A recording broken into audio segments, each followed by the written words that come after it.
pagi guys, selamat pagi buat rekan-rekan juga. Dan terima kasih atas subscriber saya di channel kita, channel Berkat Energi. Pada kesempatan pagi hari ini langsung saja kita akan menjelaskan sedikit mengenai suatu pertanyaan kemarin dari rekan subscriber kita mengenai apakah pompa tenaga surya ini bisa mempergunakan controller lain ya. Artinya misalnya ini dari brandednya Larens ya, kemudian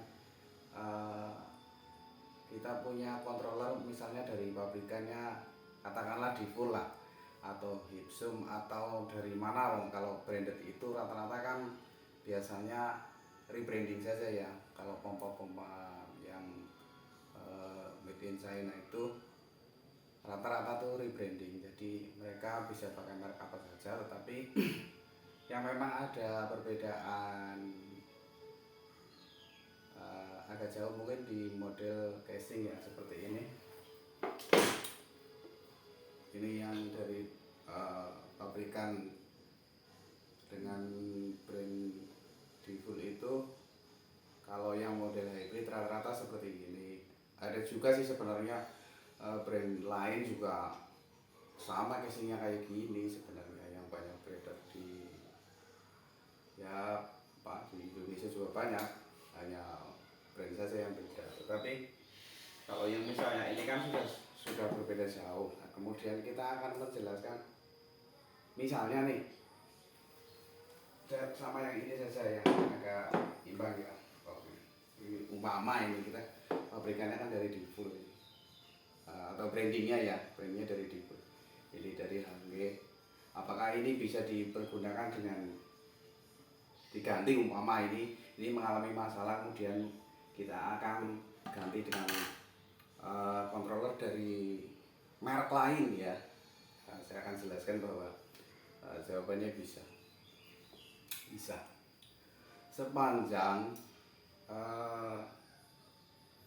kapasitas pompa ya, kapasitas pompa misalnya, kapasitas pompa di sini maksimalnya misalnya di 192. Apabila pompa ini misalnya sampai di 192, itu akan bisa dipergunakan kawan-kawan ya, rekan-rekan. Karena apa? Karena secara umum sebenarnya pompa-pompa tenaga surya itu sudah mempergunakan jenis motor yang universal.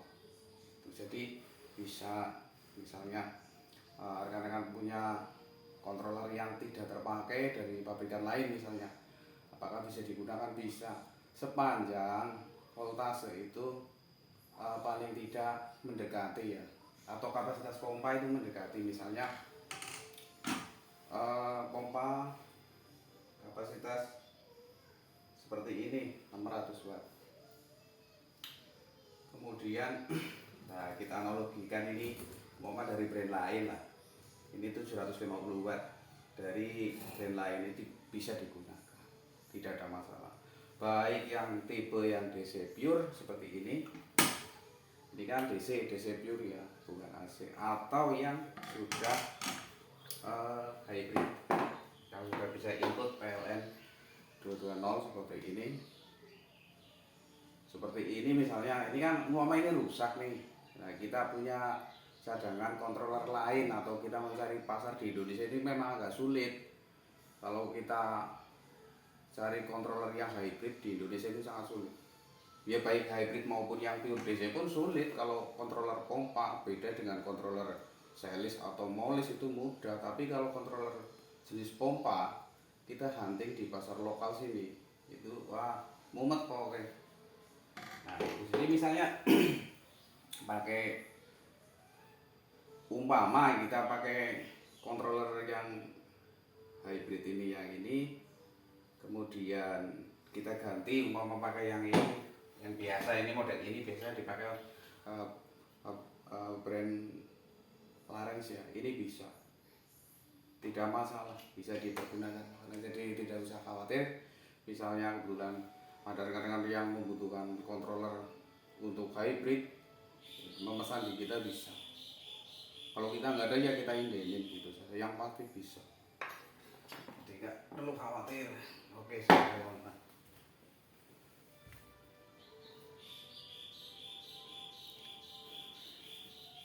Nah, kita akan tunjukkan sedikit mengenai penampilan controller ini ya. Setelah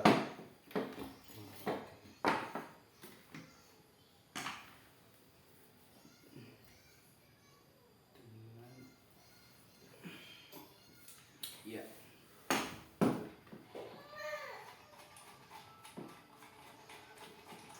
ini jeroannya.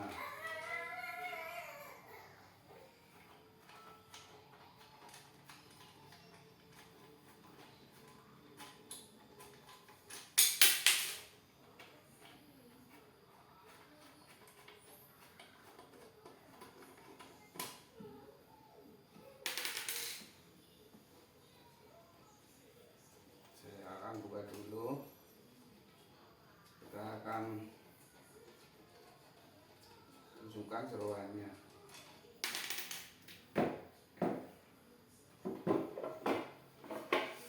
Ini dalaman daripada pompa, controller pompa hybrid.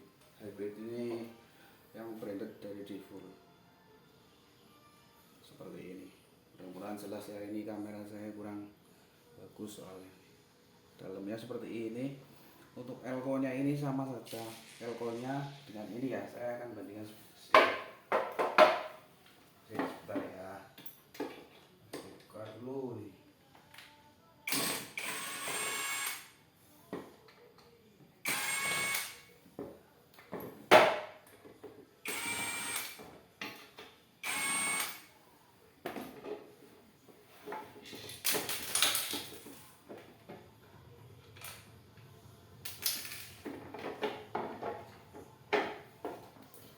Ini lebih berat.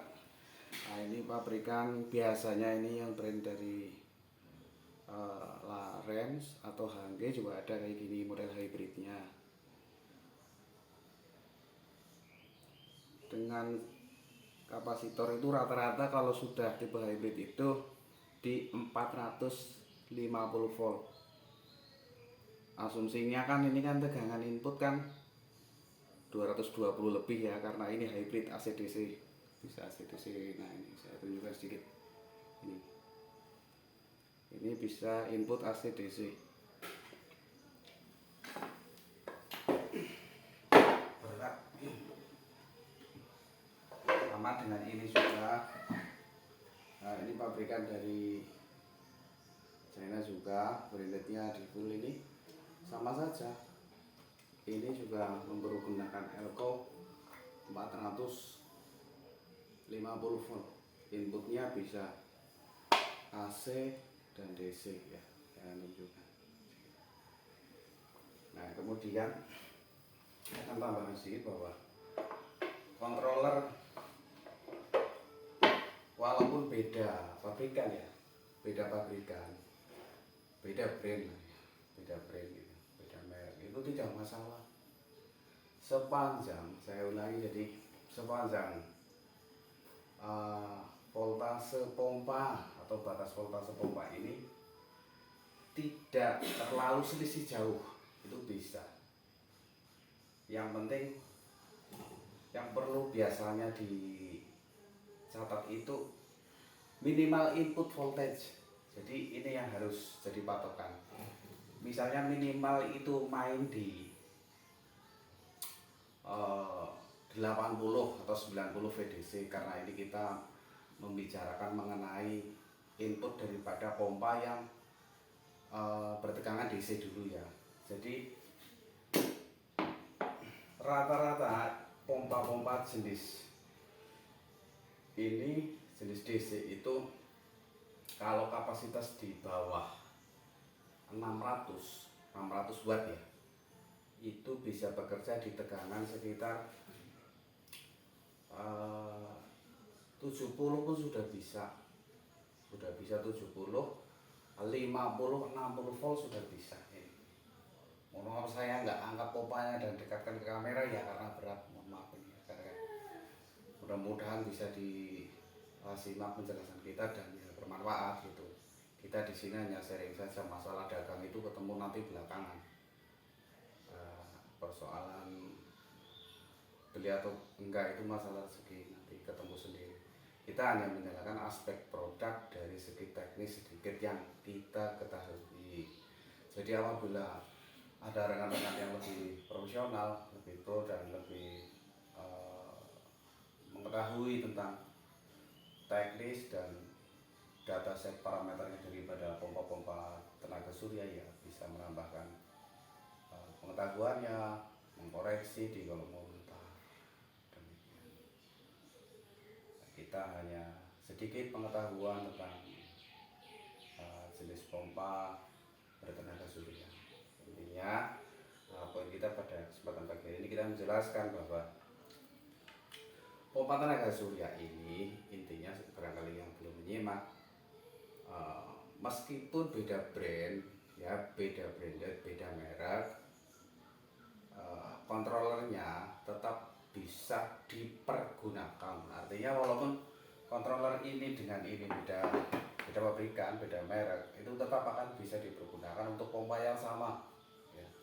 Untuk pompa yang sama dengan asumsi kapasitas pompa tidak terlalu jauh berbeda kapasitasnya. Misalnya ya dari 600 watt ke 750 insya Allah bisa, dari 400 ke 600 masih bisa, dari 200 watt ke 300 pasti bisa, dari 2,2 kW, dari 1500 ya, 1500 watt.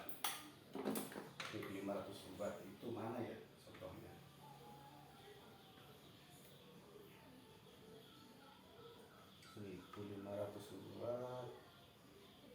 Oh enggak ada barangnya tapi belum dibuka, mohon maaf yang ini. Ya anggaplah ini dari 1500 watt ke 2,2 kW itu saja, itu bisa pasti karena tegangannya dari jauh. Kalau pompa jenis yang voltase yang kapasitas powernya 2,2 kW itu minimal inputnya di sekitar 100. Kemarin saya coba pompa 2,2 kW ini, saya input di 70 sampai ya 80-an, 80 volt, itu pompa ini tidak bisa hidup.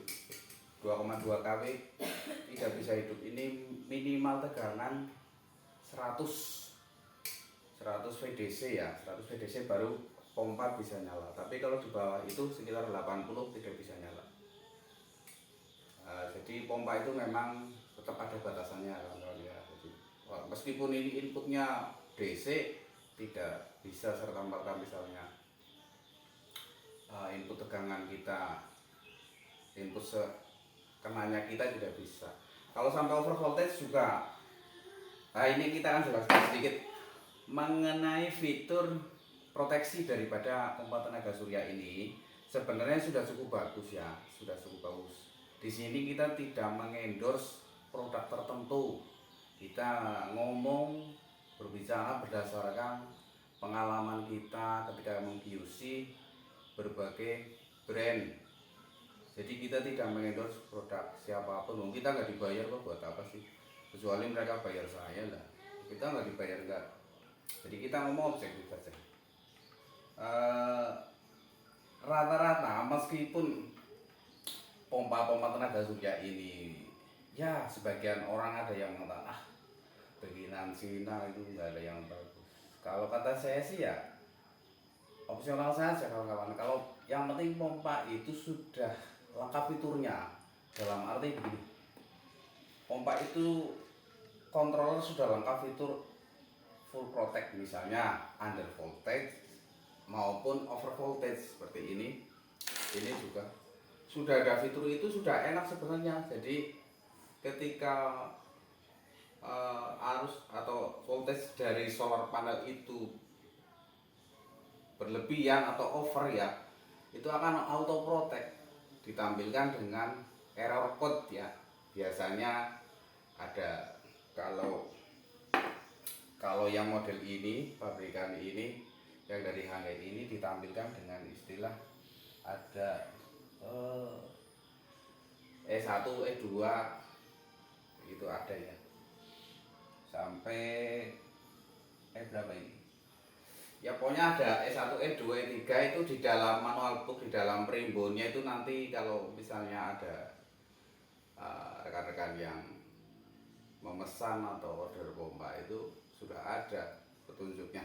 Error code itu biasanya kan E1, E2, E3 untuk brand ini. Ini pabrikan brandnya dari HG atau Larens juga sama sih. Ininya sama, error code-nya sama. Kemudian kalau yang satu lagi dari Divul, Hipsum maupun dari brand apa saja tapi yang model controller seperti ini kalau nggak salah error code-nya itu di P sekian, P1, P2, P3 itu ada di manual booknya sudah ada. Jadi nanti ini kan berkaitan sangat teknis daripada error code ya.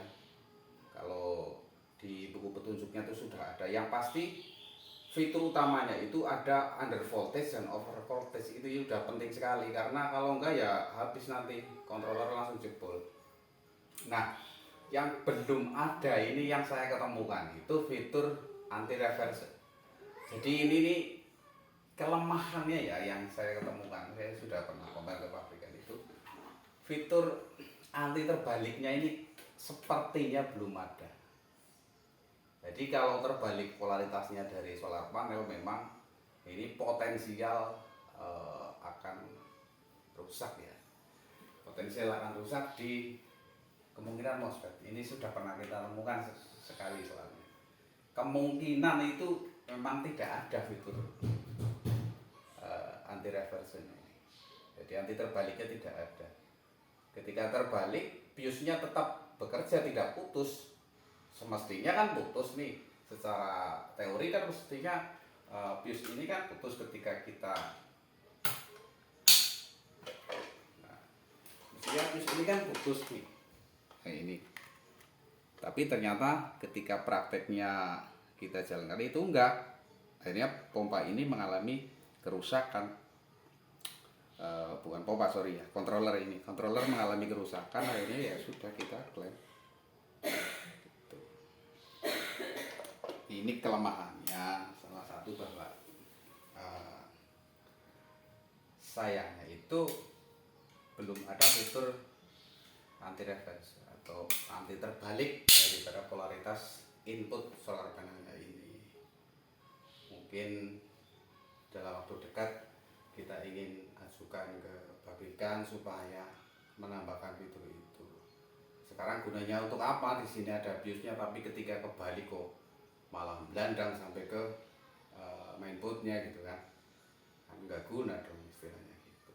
Kalau fitur over voltage itu ada, ini sudah enak lah. Jadi ketika over voltage ini tidak akan bekerja, nanti paling timbul P berapa ya, P51 atau berapa, saya tidak megang bukunya, mohon maaf. Yang pasti ada. Jadi kalau menunjukkan over voltage di sini nanti ada di LCD-nya itu, tinggal nanti rekan-rekan kurangi input daripada solar panel, udah selesai. Itu saja. Oke, terima kasih rekan-rekan dari subscriber kita sudah menyimak video ala kadarnya dari saya selaku owner di workshop Berkat Energi. Mudah-mudahan video ala kadar ini bermanfaat dan menginspirasi kepada rekan-rekan. Selamat bekerja, beraktivitas, dan selalu bersemangat bersama orang-orang terkasih. Salam energi dari Kota Purbalingga. Hayu, hayu rahayu.